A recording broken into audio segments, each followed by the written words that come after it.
السلام علیکم۔ امید ہے آپ سب کہہ رہے ہو عافیت سے ہوں گے۔ تو آئیے آج کی آیتیں شروع کرتے ہیں۔ بسم اللہ الرحمن الرحیم وَلَئِن مُتُمْ أَوْ قُتِلْتُمْ لَا إِلَى اللَّهِ تُحْشَرُونَ۔ شروع اللہ کے نام سے جو بڑا مہربان نہایت رحم کرنے والا ہے۔ اور چاہے تم مرو یا قتل ہو، بہرحال اللہ ہی کے پاس اکٹھے کیے جاؤ گے۔ چاہے تمہیں اپنے بستروں پر موت آئے اور چاہے تم قتل ہو، ہر حال میں تمہیں اللہ کی جانب میں حاضر کر دیا جائے گا۔ تمہاری آخری منزل تو وہی ہے، خواہ تم بستر پر پڑے ہوئے دم توڑ دو یا میدان جنگ کے اندر جام شہادت نوش کر لو۔ فَبِمَا رَحْمَةٍ مِّنَ اللَّهِ لِنتَ لَهُمْ وَلَوْ كُنتَ فَظًّا غَلِيظَ الْقَلْبِ لَانفَضُّوا مِنْ حَوْلِكَ فَاعْفُ عَنْهُمْ وَاسْتَغْفِرْ لَهُمْ وَشَاوِرْهُمْ فِي الْأَمْرِ فَإِذَا عَزَمْتَ فَتَوَكَّلْ عَلَى اللَّهِ إِنَّ اللَّهَ يُحِبُّ الْمُتَوَكِّلِينَ۔ اے نبی صلی اللہ علیہ وسلم، یہ تو اللہ کی رحمت ہے کہ آپ ان کے حق میں بہت نرم ہیں، اور اگر آپ صلی اللہ علیہ وسلم تنخو اور سخت دل ہوتے تو یہ آپ صلی اللہ علیہ وسلم کے ارد گرد سے منتشر ہو جاتے۔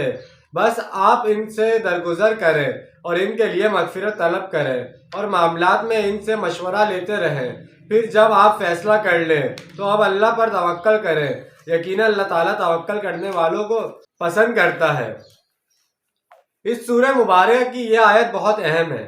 جماعتی زندگی میں جو بھی امیر ہو، صاحب امیر ہو، جس کے پاس ذمہ داریاں ہوں، جس کے گرد اس کے ساتھی جمع ہوں، اسے یہ خیال رہنا چاہیے کہ آخر وہ بھی انسان ہیں، ان کے بھی کوئی جذبات اور احساسات ہیں، ان کی عزت و نفس بھی ہے، لہٰذا ان کے ساتھ نرمی کی جانی چاہیے، سختی نہیں۔ وہ کوئی ملازم نہیں ہے بلکہ رضاکار ہیں۔ حضور صلی اللہ علیہ وسلم کے ساتھ جو لوگ تھے وہ کوئی تنخواہ یافتہ سپاہی تو نہیں تھے، یہ لوگ ایمان کی بنیاد پر جمع ہوئے تھے۔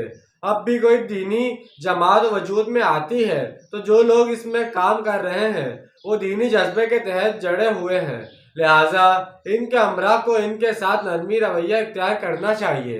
رسول اللہ صلی اللہ علیہ وسلم کو مخاطب کر کے کہا جا رہا ہے کہ اللہ کی رحمت کا مظہر ہے کہ آپ صلی اللہ علیہ وسلم ان کے حق میں بہت نرم ہیں۔ کوئی کارواں سے ٹوٹا، کوئی بدگماں حرم سے، کہ امیر کارواں میں نہیں خواہ دل نوازی۔ چونکہ بعض صحابہ رضی اللہ عنہ سے اتنی بڑی غلطی ہوئی تھی کہ اس کے نتیجے میں مسلمانوں کو بہت بڑا چرکا لگ گیا تھا، لہٰذا حضور صلی اللہ علیہ وسلم سے کہا جا رہا ہے کہ آپ ان ساتھیوں کے لیے اپنے دل میں میل مت آنے دیجیے۔ ان کی غلطی اور کوتاہی کو اللہ نے معاف کر دیا ہے تو آپ صلی اللہ علیہ وسلم بھی انہیں معاف کر دیں۔ عام حالات میں بھی آپ انہیں معاف کرتے رہا کریں۔ ان سے جو بھی خطا ہو جائے اس پر ان کے لیے استغفار کیا کریں۔ ایسا طرز عمل اختیار نہ کریں کہ آئندہ ان کی کوئی بات نہیں سنیں بلکہ ان کو بھی مشورے میں شامل کر لیں۔ اس سے بھی باہمی اعتماد پیدا ہوتا ہے کہ ہمارے امیر ہم سے مشورہ کرتا ہے، ہماری بات کو بھی اہمیت دیتا ہے۔ یہ بھی در حقیقت اجتماعی زندگی کے لیے بہت ہی ضروری بات ہے۔ مشورے کے بعد جب آپ صلی اللہ علیہ وسلم دل کسی رائے پر مطمئن ہو جائے اور آپ اس فیصلہ کر لیں تو آپ کسی شخص کی بات کی پرواہ نہ کریں، اب سارا توقع اللہ ہی کی ذات پر ہو۔ غزوہ احد سے پہلے رسول اللہ صلی اللہ علیہ وسلم نے مشورہ کیا۔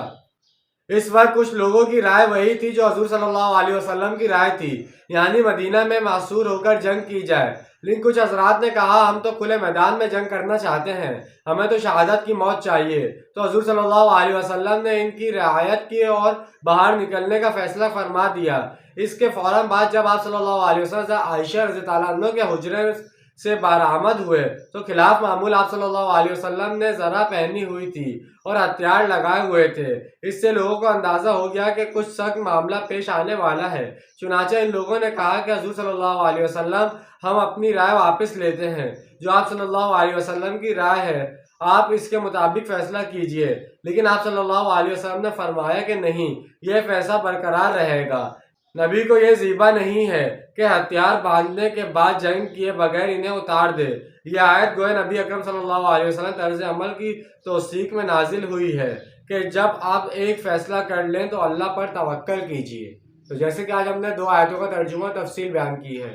امید ہے آج کی ویڈیو آپ کو پسند آئی ہوگی۔ ملتے ہیں اگلی ویڈیو میں۔ اپنا ڈھیر سارا خیال رکھیے گا. جب تک کے لیے اللہ حافظ. فی امان اللہ.